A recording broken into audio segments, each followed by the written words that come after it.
Jimmy Vico est là. Et quelle demi-finale avec, vous venez de le voir, Zharnel Hughes, c'est le champion d'Europe en titre, demi-finaliste des championnats du monde à Eugene, c'est le deuxième meilleur performeur européen de l'année. Attention à lui également, il est au couloir numéro 6, c'est Luca Hansa Petra, l'Allemand 10-04 cette année.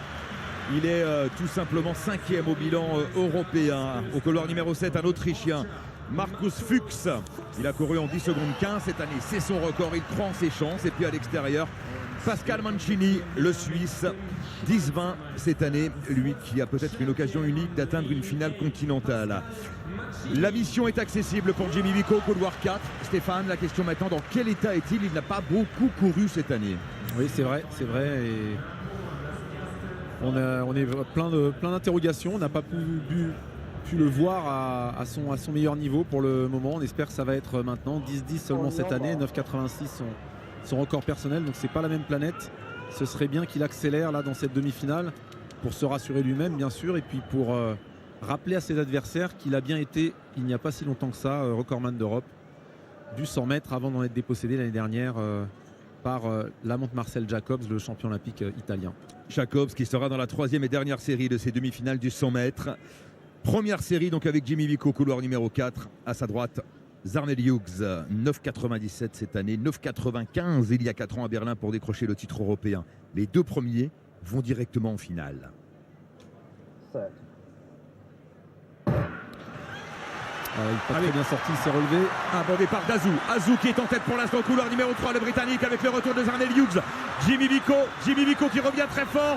Et c'est Hughes qui s'impose en 10-03 devant Jérémy Azou. Et Jimmy Vico qui va devoir attendre une qualification autant. Je pense que Jimmy se fait souffler la deuxième place par Azou. Oui, il me semble aussi. Une course assez curieuse. Il se relève assez tôt. Il est pas mal sur la fin de course. C'est pas forcément son point le plus fort. Ce qui est bien, c'est qu'il ne s'est pas crispé quand il a accusé un retard important à mi-course. Il a eu le bon réflexe pour pouvoir finir assez fort. 10-18, à la 800e de sa meilleure marque. 10-18 pour Jimmy Vico, 10-17 pour Jérémy Azou et 10-03 donc pour le tenant du titre Zharnel Hughes. L'Allemand Luca Hansa Petra termine 4e en 10-19.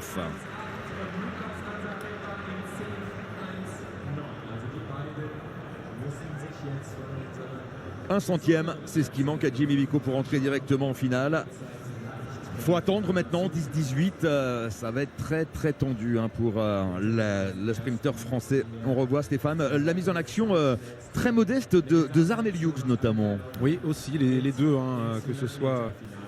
que ce soit Hughes ou Jimmy, c'est pas sur le début qu'ils arrivent à prendre les premières places, c'est plutôt dans la deuxième partie de course. Ouais, c'est vraiment le centième avec Azou sur la fin qui casse un peu mieux, on le voit là sur l'attitude, qui est dans le bon timing de casser.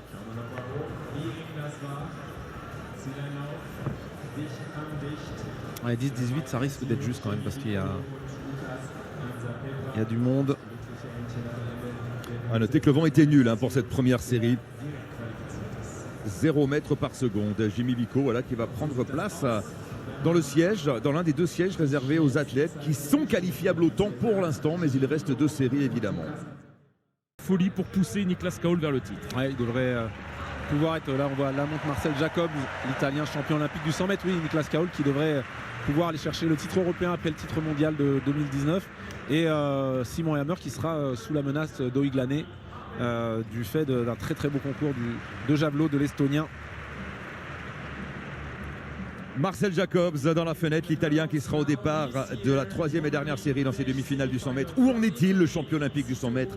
C'est la grande question. Lui qui a très très peu couru cette saison, miné par les soucis physiques. On se concentre sur la deuxième série avec le numéro 1 européen cette année, c'est Rhys Prescott, le Britannique de 26 ans. Il a couru en 9,93 cette année. C'était en début de saison, fin mai, lors du meeting d'Ostrava en République tchèque. Rhys Prescott, l'un des grands favoris. Et puis à ses côtés, le deuxième français engagé dans ces demi-finales du 100 mètres. Il s'agit de Mohamedou Fall, couloir 7, 10-15 cette année. Oui, 10-04, son record personnel. l'athlète de Franconville, Mohamedou Fall.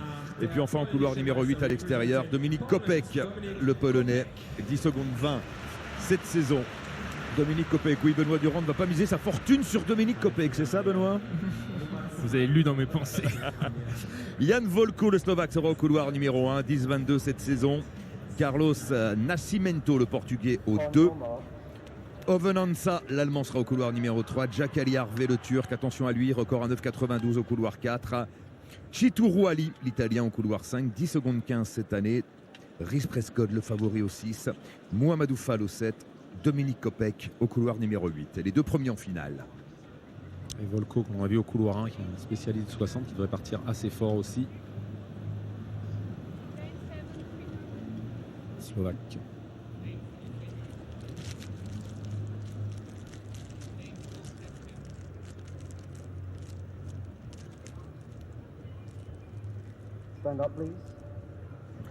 Alors, le starter qui demande aux athlètes de se relever.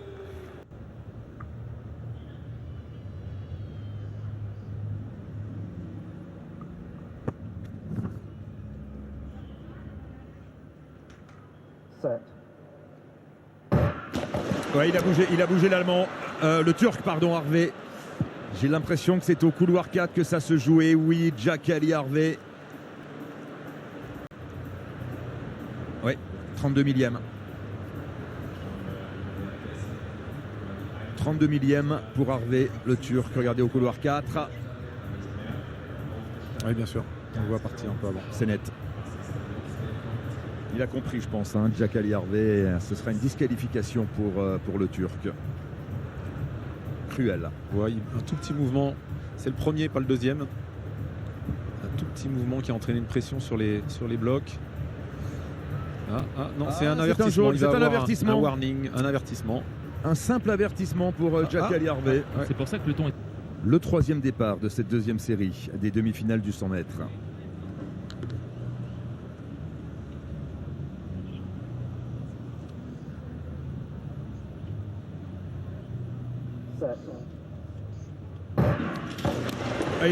C'est encore Harvey, c'est pas possible. Cette fois-ci.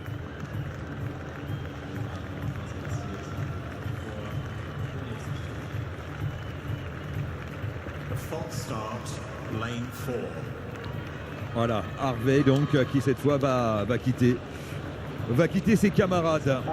Ils ne sont plus que 7. Allez, cette fois, pas de souci avec Fall au couloir numéro 7. Pour l'instant, c'est Volko qui est en tête au couloir numéro 1. Volko qui résiste. Le retour de Prescott. 10 secondes et 11 centièmes pour Prescott qui s'impose. C'est allé moins vite que dans la première série. Oui.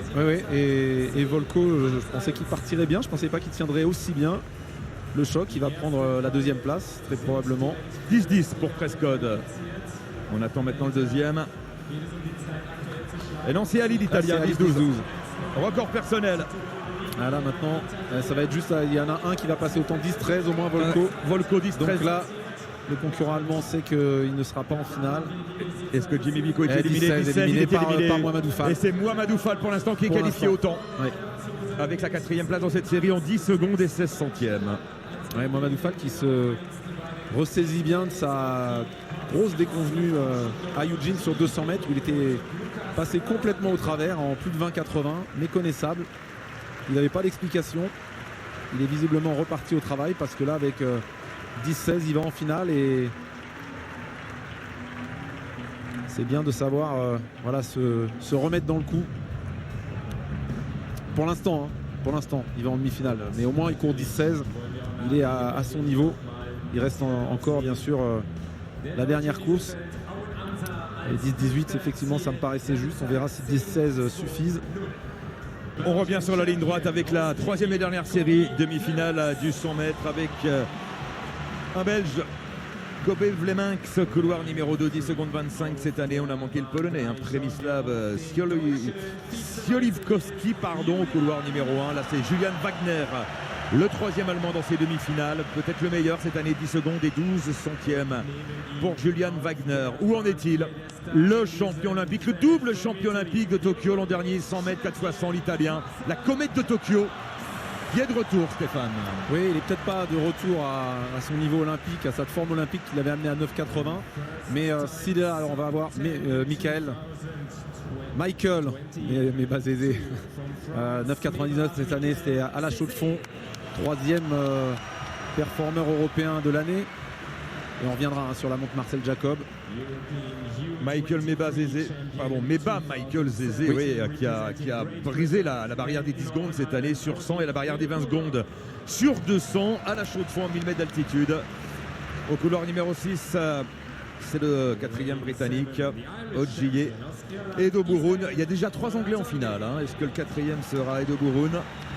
Un Irlandais, Israël Olatunde au couloir numéro 7, 10 secondes 19 cette année. Et puis enfin, un Turc à qui on souhaite plus de réussite que son compatriote Arjé tout à l'heure. Il s'agit d'Emre Zafer Barnes, 10 secondes et 16 centièmes cette année. La grande inconnue, c'est la montre Marcel Jacobs. Oui, en fait, il s'était arrêté, il avait participé au premier tour, là, et puis il n'avait pas voulu poursuivre parce qu'il sentait que c'était pas complètement guéri, un petit peu comme Kevin Mayer l'a fait sur le 100 mètres. Il a préféré retourner se soigner plutôt que d'aller à la blessure. Mais s'il est là, c'est qu'en un mois, il a pu se remettre d'aplomb. Donc peut-être pas 9,80, mais à mon avis, suffisamment pour courir moins de 10 secondes, vu comme il avait couru en étant dedans à Eugene. Donc ce sera pour moi un client, s'il est là, un client pour le podium. Et il devrait le montrer dès cette demi-finale, à mon avis. Rien ne va cette année pour Marcel Jacobs, hormis son titre mondial en salle en 6,41 cet hiver à Belgrade. Ouais. Client pour le podium et pour le titre. Allez, Jacobs au couloir numéro 4, Zézé au couloir numéro 5. Jacobs qui est en tête, ça va bien pour l'Italien, ça va bien, ça va fort pour Jacobs. Le chrono, Jacobs en 10,00, il en a sous le pied Jacobs. Quelle impression laissée par l'Italien. Le meilleur temps de ces demi-finales, il est signé par le champion olympique. Oui, à Eugene, il avait encore une petite. J'ai rencontré Stefano Tilli qui travaille pour la télévision italienne. On va suivre. Alors, Zézé pour la 2e place. J'avoue que derrière Jacobs. Mais par contre, c'est loin, donc ça devrait passer pour Mohamedou Fall. Oui, tout à fait. Mohamedou Fall, voilà. Ouais, c'est l'Irlandais qui passe en 10-20. 10-20. Olatunde qui passe. Et ça passe au temps pour Mohamedou Fall. Et pour Volko. Et pour Volko également, les 2 qualifiés au temps étaient dans la 2e série. Exactement. Et donc pour la montre Marcel Jacob, il avait une petite douleur à l'ischion, à l'insertion haute des ischios sur cette petite partie de l'os iliaque. Et c'était trop tôt pour tirer dessus. Il pouvait, en faisant tourner tranquillement, il pouvait courir, mais c'était trop tôt pour mettre plus de puissance. Là, il avait passé à 10 secondes. Alors je crois qu'il avait couru 10-15 là-bas. Plus tranquillement, là ça a l'air d'aller beaucoup mieux et ça ira plus vite à mon avis en finale. Et Michael Zézé, Michael Zézé, 10-21 à 1 centième de la qualification pour la finale. Voilà donc un Français, Fall en finale, 22h15 tout à l'heure sur France 2, à ne pas manquer dans quelques...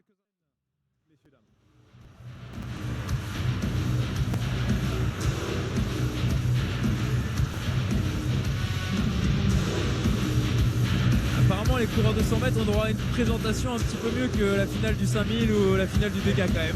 C'est depuis les championnats du monde à Doha en 2019, il y a une mise en scène organisée pour la présentation des finalistes du 100 mètres. Les décathloniens ont droit à un tour d'honneur. Bien sûr. Voilà. Mais je parle pas que des décathloniens, je parle des coureurs du 100 mètres, de longueur, etc. Mais c'est pas grave, on a bien le show quand même.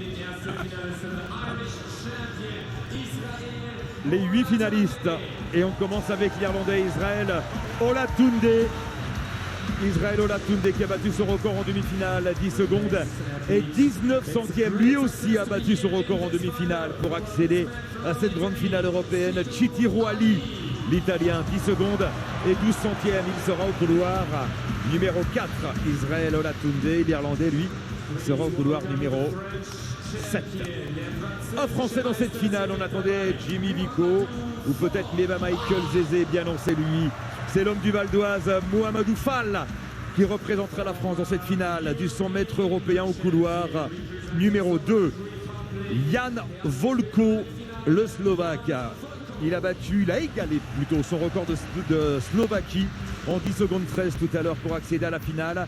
Il a été 3 fois médaillé au championnat d'Europe, mais en salle, sur 60 mètres. Ouais, là on l'a vu encore, c'est un bon coureur de 80 ou de 90, mais il lui manque encore la fin. C'est ce qui lui risque encore de lui faire défaut dans cette finale. pour aller chercher le podium, la toute fin de course.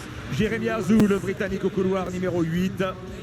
Attention à lui, Rhys Prescott, et il s'était révélé il y a 4 ans à Berlin en allant chercher la médaille d'argent avec un temps de 9 secondes 96 derrière Zarnel Hughes. Il a fait mieux cette année, 9,93. C'est l'homme le plus rapide en Europe cette saison. D'où son dossard bleu. Un autre Britannique dans cette finale, c'est le tenant du titre. Dossard jaune. Zarnel Hughes, voilà, dossard jaune de tenant du titre. Il s'était imposé il y a 4 ans à Berlin. Zarnel Hughes qui sera au couloir numéro 3. Et on va terminer cette présentation avec l'homme le plus rapide d'Europe de tous les temps, le détenteur du record d'Europe depuis la finale olympique à Tokyo l'an dernier, 9 secondes 80, double champion olympique, Marcel Jacobs. La seule question pour moi, c'est s'il peut lâcher les chevaux, si son problème d'insertion haute sur l'ischion est résolu, qu'il avait poussé à renoncer à poursuivre l'épreuve du 100 mètres alors qu'il avait pris part aux séries. S'il peut lâcher les chevaux, à mon avis, il est intouchable. Il est intouchable a priori, je partage votre avis Stéphane. Marcel Jacobs, 10-0-0 en demi-finale, c'est lui qui est allé le plus vite à l'occasion des 2000, sera au couloir numéro 6. À mon avis, c'est où ça gagne ou ça casse. Parce que c'est quand même assez récent, il avait à devoir mettre un peu plus d'intensité encore. Il avait l'air bien sur les demi. Ouais, mais en 10-15 en quart, il avait l'air monstrueux et en fait, il a dit non, je sens quelque chose. D'accord. Au championnat du monde, je préfère pas aller plus loin, c'est pas encore établi. En 10-15. Ouais, non, sur les demi oui. de tout à l'heure. Mais il paraissait aussi bien en 10-15 à Eugene et il a préféré se. Voilà, ça se voyait pas dans son attitude, mais il dit je mets pas tout. Là, il est à 10-0-0 et il va falloir qu'il en mette un peu plus encore. Jan Volko, le Slovako, Mouhamadou Fall, le Français au 2, au 3, Zarnel Hughes, le Britannique au 4, Chitiro Ali, l'Italien au 5, Rhys Prescott au 6, Marcel Jacobs au 7, Israël Olatunde au 8, Jérémia Azou.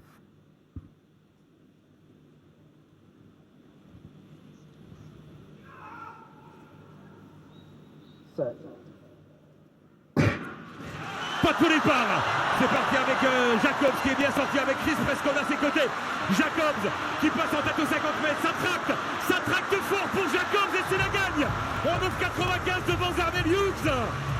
Marcel Jacobs, champion d'Europe avec son meilleur chrono de la saison, 9,95. Le vent est régulier. Un an après son titre olympique, Marcel Jacobs, champion d'Europe. Et il avait gardé le meilleur cette saison pour le mois d'août, pour les Europes ici à Munich. Ouais, il n'est pas encore rétabli, il lui manque de la préparation, ça se sent. Mais malgré tout, par rapport à son expérience, par rapport à son placement de course aussi, à la bagarre, il a su faire la différence. 4 centièmes devant le tenant du titre. Et il égale les records de championnat justement de Zarnel Hughes. 9,95, on attend le temps et officiel. Azou aussi qui est sur le podium en 10-13. Voilà, il y avait une médaille à 10-13, ça va donner des regrets de Jimmy Vico peut-être. Jacobs 9,95 qui égale le record des championnats. Chrono officiel 9,99 pour Zarnel Hughes et 10,13 pour Jérémy Azou au couloir 8 à l'extérieur. Vous voyez Volko, je vous disais 10-16. Il lui manque cette fin de course. Toujours, c'est un très très bon partant. Mais il a progressé dans ce domaine. Avant c'était purement un coureur de 60. Mais il lui manque la fin de course pour pouvoir courir 10-10 et moins. Et Mouhamadou Fall, on va essayer de voir, qui était pas mal, il était avec Volko. Ouais, il était très bien. Et là il se fait déborder là, par Zarnel Hughes, par Volko.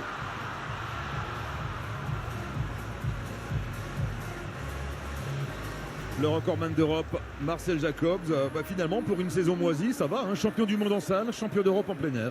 Oui. C'est vrai qu'il a connu des galères, un virus au mois de mai, 2 blessures à la cuisse consécutives cet été. Mais il revient au bon moment, l'Italien. Ouais, quand vous êtes blessé là, juste sous la fesse à l'insertion, quand vous essayez d'ouvrir et de mettre beaucoup de force, vous avez les ischios qui sont vraiment en extension et là ça tire très très fort dans cette zone-là. Il lui a fallu un mois de plus pour pouvoir passer de 10-15 à 9,95 finalement.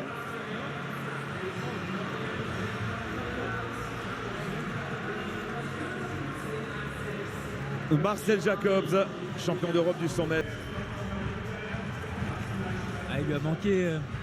Il est content quand même, je pense que c'est une première finale.